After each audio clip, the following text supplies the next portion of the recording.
July 28, 1943. In the sweltering heat of a field hospital near Nicosia, Sicily, a three-star general with polished ivory-handled revolvers strapped to his waist paced between the rows of wounded men. Lieutenant General George S. Patton, Jr. was a man who believed in the divinity of destiny and the absolute necessity of courage. But as he approached the cot of a young private shivering with battle fatigue, the atmosphere turned electric with a different kind of energy. In a flash of uncontrolled rage, Patton struck the soldier, accusing him of cowardice. It was a momentary lapse in judgment that would spark a political firestorm, threatening to derail the entire Allied war effort. News of the slapping incident traveled fast, but it didn't just reach the press. It landed squarely on the desk of General Dwight D. Eisenhower in Algiers. Ike was the supreme Allied commander, a man whose primary weapon wasn't a tank or a gun, but a rare, surgical-grade diplomacy. He was a glue holding together a fractious coalition of egos, British, American, Free French, each pulling in different directions. Eisenhower knew that Patton was his best operational commander, the old blood and guts who could break the back of the Wehrmacht.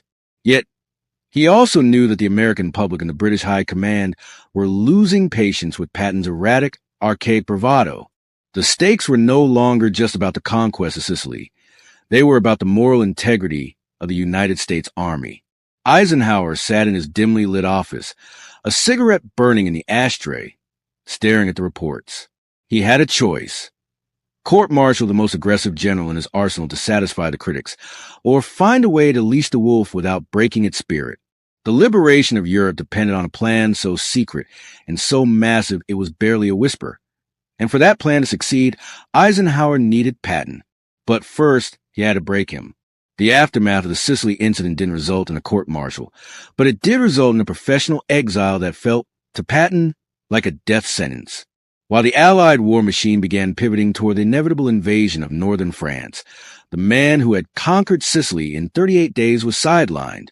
Eisenhower ordered Patton to issue a series of humiliating personal apologies to the soldiers he had struck, the medical staff, and finally, to his entire 7th Army. By early 1944, the world's gaze shifted to the United Kingdom, where millions of GIs were gathering for Operation Overlord. Yet, as the great generals met to finalize the maps of Normandy, George Patton was noticeably absent from the inner circle. Eisenhower had moved him to Knutsford, England, but not to lead the first wave. Instead, Patton was placed in command of the 1st U.S. Army Group Fusag, a phantom army that existed only on paper, over the airwaves and in the minds of German intelligence. This was the birth of Operation Quicksilver. Eisenhower, ever the master strategist, realized that Patton's reputation for aggression was a weapon in itself. The Germans, specifically Field Marshal Erwin Rommel, were convinced that the Allies would never launch a major invasion without their best general leading the charge. Eisenhower leaned into this obsession. He forced Patton to play the role of a decoy, making public appearances near Dover to suggest the invasion would strike the Pas-de-Calais rather than Normandy. For Patton, this was a psychological purgatory. He was a man of action being forced to lead a ghost army of inflatable tanks and wooden planes, while his peers, Bradley and Montgomery, prepared for the greatest day in military history. Eisenhower visited him frequently, maintaining a delicate balance. He offered enough hope to keep Patton from a mental collapse, but enough discipline to ensure he didn't utter another career-ending remark. Eisenhower was essentially holding a loaded gun to the head of the German High Command, but he had to make sure the safety was on until the exact moment he was ready to fire. August 1st, 1944. Nearly 2 months after the D-Day landings, the Allied breakout from the hedgerows of Normandy had finally begun. While the world watched the brutal stalemate at Cannes, Eisenhower knew the moment of leash pulling was over. He quietly activated the 3rd U.S. Army, and with it, he finally released George Patton. The transition from decoy to destroyer was instantaneous. Within days, Patton's armored columns were tearing across the French countryside with speed that left both the German OKW and the Allied High Command breathless.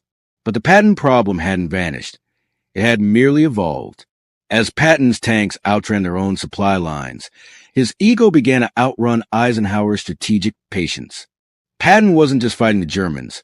He was racing his rival, the British Field Marshal Bernard Montgomery, for glory and gasoline. Eisenhower, operating from a cold, damp headquarters in Granville, was buried under a mountain of logistical nightmares. There wasn't enough fuel to support two separate thrusts into Germany, and Patton was screaming for every drop. The tension reached a breaking point during the race for the Seine. Patton, fueled by adrenaline and the scent of total victory, ignored orders to consolidate his flanks, pushing his Third Army into a narrow, vulnerable spearhead. To Patton, fixed positions were a coward's refuge. To Eisenhower, they were the difference between a successful campaign and a catastrophic counter-encirclement. Eisenhower faced a grueling dilemma. If he throttled Patton's fuel to maintain a broad front strategy, he risked slowing the momentum of the war. If he gave Patton his head, he risked a political fallout with the British and a potential tactical disaster. The champu or misfit energy Patton brought to the table was both his greatest asset and Eisenhower's greatest headache. Ike had to be more than commander. He had to be a master of the ego, convincing Patton that he was a hero of the story while ensuring he remained a cog in the massive Allied machine. December 16, 1944. The Ardennes forest was swallowed by a frozen, impenetrable mist. In a desperate final gamble, Hitler had unleashed 3 German armies to the thin Allied line in Belgium.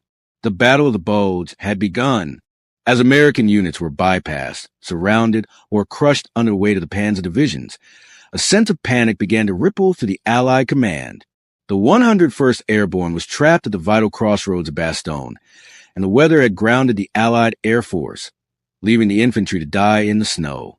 In a cold, drafty war room in Verdun, Eisenhower gathered his top commanders. The mood was somber, almost defeatist. Ike looked at the map. A massive, jagged dent had been punched into his front lines. He turned to Patton and asked the impossible. "George, how long will it take you to pivot your Third Army 90 degrees and counterattack the German flank?" Without a moment's hesitation, Patton replied, 48 hours. The room went silent. To the other generals, it sounded like Patton's typical dangerous bravado. To move hundreds of thousands of men in vehicles over icy, narrow roads in the middle of a blizzard while engaged with the enemy was a logistical miracle that usually took weeks. But Eisenhower didn't scoff. He looked Patton in the eye and saw the fire he had been trying to temper for years. This was the exact moment he had saved Patton for. Eisenhower gave the order. Patton didn't just move.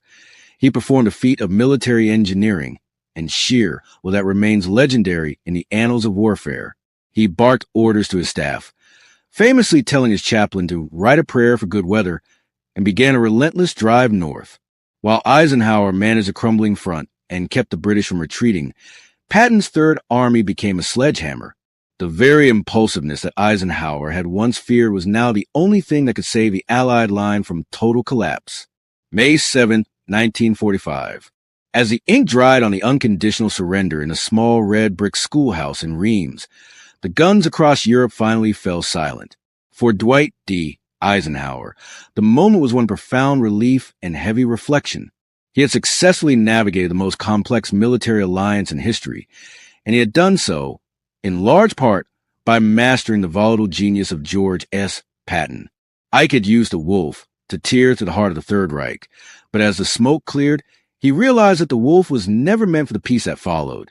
In the post-war ruins of Germany, the dynamic between the two men shifted for the last time.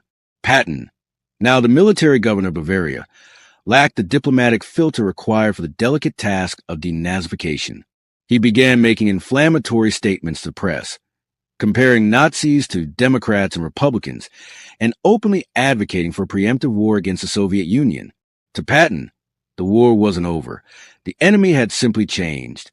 To Eisenhower, Patton was now a liability that could ignite World War III. The final confrontation was inevitable. Eisenhower summoned his old friend and subordinate. In a tense, private meeting, the diplomat finally had to break the warrior. Eisenhower relieved Patton of his command of the Third Army, stripping him of the soldiers he loved and assigning him to a desk job, the Army of the Paperclips, overseeing the history of the war. It was a cold, necessary betrayal of a friend to preserve the fragile peace of a continent. Just months later, In December 1945, a freak car accident in Germany would take Patton's life. Eisenhower would go on to the White House, defined by the steady, calm leadership he honed while managing his most dangerous general. History remembers Patton as a lightning bolt, but it was Eisenhower who directed the storm. Together, they represented the two halves of the American war effort: the raw, unbridled power of the battlefield and the disciplined, strategic restraint of the command room. One could not have won the war without the other, but only one possessed the temperament to survive the peace. The final reckoning.